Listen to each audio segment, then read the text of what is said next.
that's out.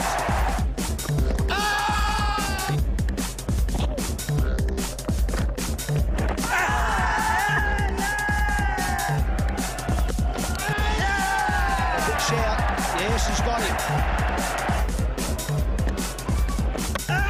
Bowled him, he's clean bowled him. That looks like a googly. He played for the leg spin. Interest in the difficult art of leg spin bowling has certainly revived over the past decade, with many now wanting to investigate its subtleties and variations. One man regarded as the spin doctor to many great spin bowlers of the modern era is Terry Jenner, former South Australian and Australian wrist spinner. And he's here to pass on the basic skills of leg spin.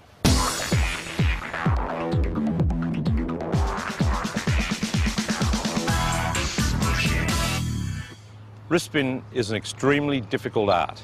Whilst trying to beat the batsman with flight and again with spin, we also have a very, very small target area in which to land the ball. The stock leg break will pitch in front of the batsman and then spin sharply towards slip.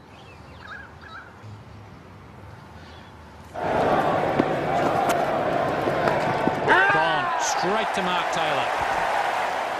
To bowl the leg break, it's important to have a good grip.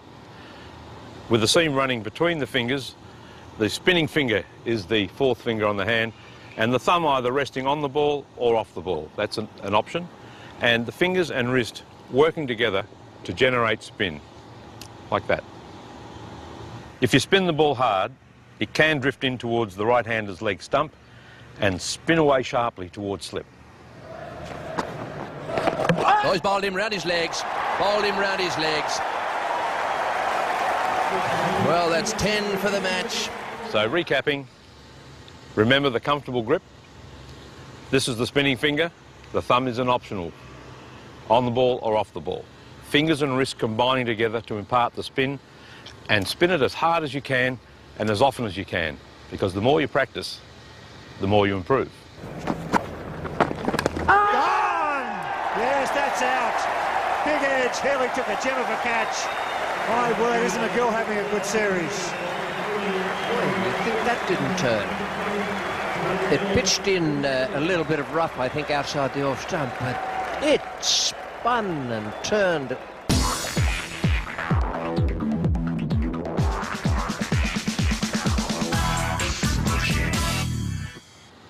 If your leg breaks spinning a lot and the batsman starts to get accustomed to the spin, then it's probably time for a bit of variation. And one of the variation balls is the top spinner, or the over spinner.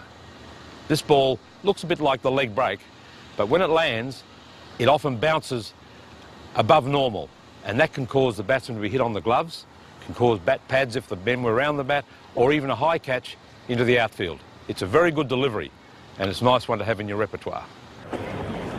And that's another. Dave Shepherd, no problem. Puts the finger up. Stuart McGill, quicker one. Probably the top spinner.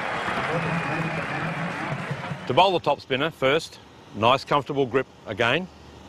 Thumb resting on or off the ball. Again, that is optional. So for the leg break, the palm is facing towards the batsman. For the top spinner, we move the wrist around, facing away, and the seam now facing the batsman. Again, the fingers and wrist work together, and then we spin it up and produce the top spinner, which again introduces bounce. This action imparts overspin on the ball, which means that when it hits the pitch, it will hold its line and bounce up towards the batsman. So once again, recapping, the grip, same as for the leg break, thumb either resting or off the ball, only this time seam facing the batsman, fingers and wrist working towards the batsman, imparting the spin like so, and bouncing and getting that extra bounce off the pitch, and helps keep the batsman guessing.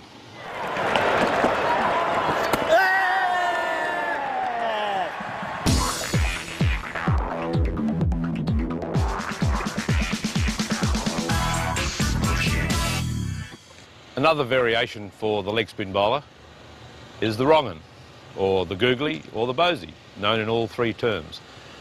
That's the one that a batsman expects sooner or later to come from a leg spin bowler, and whether it's sooner or later is up to the bowler.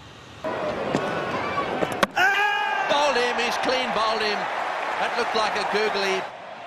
Unlike the leg break, which spins from leg towards off, the wrong un pitches outside off and spins back towards middle. Okay, so grip, same as for the leg break. Thumb either resting just gently on the ball or off. In this particular instance, the wrist turns right around so that the back of the hand is facing towards the batsman. And from there you can see that the seam is facing in the direction you want the ball to spin.